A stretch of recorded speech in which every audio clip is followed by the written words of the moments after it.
आज से पाक महीने रमजान की शुरुआत हो चुकी है और मुस्लिम समुदाय ने पहला रोजा रखा है।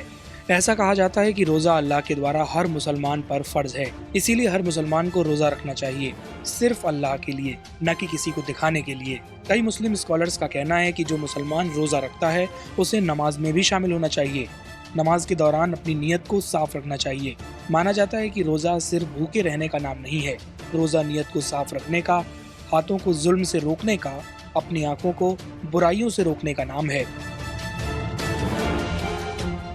रमजान इस्लामिक कैलेंडर का 9वां महीना होता है, जिसे सबसे पवित्र और बरकत वाला महीना माना गया है। इस पूरे महीने रोजा, नमाज, कुरान की तिलावत, दुआ और दान पुण्य को खास माना जाता है। आइए जानते हैं इस महीने की खासियतों के बारे में और इसकी खास बातों के बारे में। आखिर रमजान का महीना इतना पवित्र क्यों है? इस्लाम धर्म में मान्यता है कि इसी पवित्र महीने में अल्लाह ने पैगंबर हजरत मोहम्मद साहब पर पवित्र किताब कुरान शरीफ का अवतरण किया था। रमजान को सब्र, संयम, आत्मशुद्धि और इंसानियत का महीना माना जाता है। इस दौरान रोजेदार सूर्योदय से पहले से लेकर सूर्यास्त तक बिना खाए पिए रोजा रखते हैं। माना जाता है कि रमजान में की गई इबादत और नेक कामों का सवाब कई गुना बढ़ जाता है।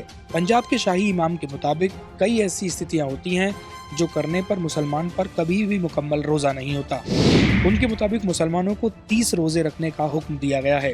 रोजे को ढाल माना जाता है, जंग की ढाल। रोजे में गलत निगाहों से किसी को देखना गलत माना जाता है। रोजे में अपनी जुबान से किसी को दुख हुआ तो ये रोजा नहीं माना जाता। पंजाब के शाही इमाम मानते हैं कि रोजे में अगर कोई शख्स बेईमानी करता है तो रोजा खराब हो जाता है। अगर कोई शख्स रोजे में भूखा रहता है लेकिन गलत काम करता है तो वो रोजेदार नहीं रहता। पंजाब के शाही इमाम मानते हैं कि हलक से पानी अगर नीचे उतर जाए तो रोजा टूट जाता है, लेकिन अगर कोई शख्स अपने माँ बाप के साथ इस महीने में इज्जत से पेश ना आए तो उसका भी रोजा टूट जाता है। क्या होती है सहरी? सहरी उस भोजन को कहा जाता है जो रोजेदार सूरज निकलने से पहले करते हैं। सहरी का समय फजर की अजान से पहले तक का होता है। सहरी करने के बाद रोजा शुरू हो जाता है और फिर पूरे दिन न कुछ खाया जाता है और न ही पानी पिया जाता है। सहरी का इरादा होता है कि रोजेदार को पूरे दिन रोजा रखने और इबादत करने के लिए ऊर्जा मिल सके।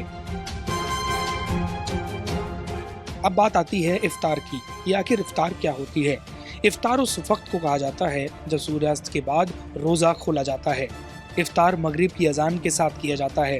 परंपरा के मुताबिक रोजा खजूर और पानी से खोला जाता है। इसके बाद नमाज अदा की जाती है और फिर भोजन किया जाता है। तरावीह की नमाज, इस नमाज को काफी मुकम्मल माना जाता है। तरावीह रमजान की एक विशेष नमाज होती है जो ईशा की नमाज के बाद पढ़ी जाती है। ये नमाज केवल रमजान में ही अदा की जाती है। तरावीह में कुरान शरीफ की तिलावत होती है। कई मस्जिदों में पूरे महीने कुरान मुकम्मल किया जाता है।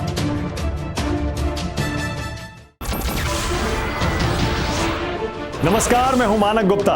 अगर आपको हमारा ये वीडियो पसंद आया हो तो इसे लाइक और शेयर जरूर करें और हाँ, हमें सब्सक्राइब और फॉलो करना ना भूलें ताकि आप देश और दुनिया की कोई खबर मिस ना करें। तो जुड़े रहिए हमारे साथ और देखते रहिए न्यूज़ 24।